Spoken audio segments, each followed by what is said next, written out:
안녕하세요. 남아학원입니다. 오늘은 고3 6월 모평, 물평가, 현대소설, 황망근은 이렇게 말했다 내용 살펴보도록 하겠습니다. 당황하셨죠? 처음에 황망근은 이렇게 반가웠을 건데 지문 내용 살펴보셨으면 어우 이게 뭐지? 싶었을 겁니다. 무슨 말이냐?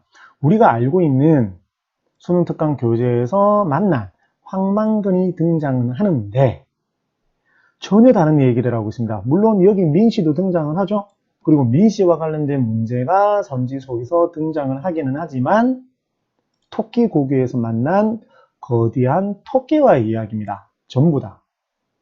그래서 이렇게 우리가 사실 수능 특강을 통해서 연계가 되었을 때는 지금 이런 6월 학평에서 말해주듯이 소설은 그 작품이 나오는 거지 그 작품의 내용, 즉 부분과 일치하지는 않는다는 겁니다. 그래서 수능 대비를 한다라고 하시면 전체 줄거리,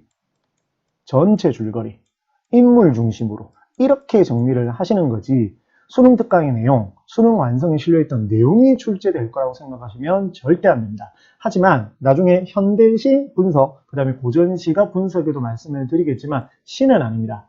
시는 어차피 그대로 나오는 거잖아요. 수능 특강, 수능 완성에서 수록된 부분이 그대로 출제가 되는 것이기 때문에 이 작품 내용을 수능 특강, 수능 완성에 수록되어 있는 작품 내용을 정확하게 알고 계셔야 되는 겁니다. 이렇게 시와 소설은 다르다는 점, 이런 점을 유의해 주셔야 됩니다. 내용 간단하게 살펴보면 사실 내용은 그냥 그렇게 별건 아니었습니다. 토끼를 만났는데 비현실적인 사건이죠. 말도 안 되는 사건이죠. 황망근하고 대화를 나누고 있는데 죽는다라고 합니다.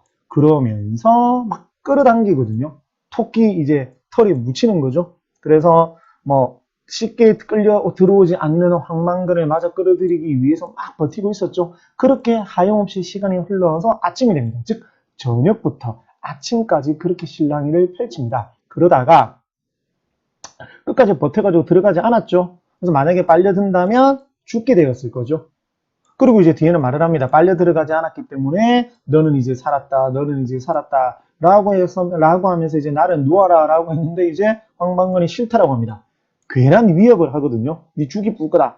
벗겨가지고 어머니 목도리 만들 거다. 장갑 만들 거다 라고 하니까 언니 어떻게 하면 네 팔 빼줄래? 라고 하니까 황망근은 생각했죠. 안 빼는 게 아니라 못 빼는 건데 그렇게 말을 하니까 할 말이 없는 거였죠. 그랬더니만 이제 뭐라고 얘기를 하냐 황망근이 세 가지 소원 들어주면 내가 빼줄게 라는 식으로 말을 한 거죠. 그랬더니 이제 소원을 말을 합니다. 소원이 뭐냐라고 하니까 황망근 소원은 세 가지였습니다. 별것 아니었고 이렇게 세 가지였습니다. 여기까지죠. 황망근의 소원 이렇게 세 가지가 등장을 합니다. 그러고 난 다음에 이제 재미난 말이죠. 내가 언제 니를 잡았나? 네가 가뿌리만 되지 바보자식아 라고 말을 합니다. 그리고 이제 아침이 되어서 왔더니만 엄마가 목에 뭐가 걸려서 여기 있죠? 갑자기 제가 못 찾고 있네요. 뭐가 걸렸죠? 여기 있죠? 밥 한 딩이를 입에 넣었다가 목이 맥혀서 죽을 뻔했죠? 살려줬죠? 어떻게 보면. 맞죠? 토끼가 죽인 거는 아니죠. 그래서 이러한 일을 이제 마을 사람들한테 말을 했는데 실제 3년 뒤에 색시를 만났으니 결혼을 했으니 토끼 말이 이제 실현이 된 겁니다. 이런 내용.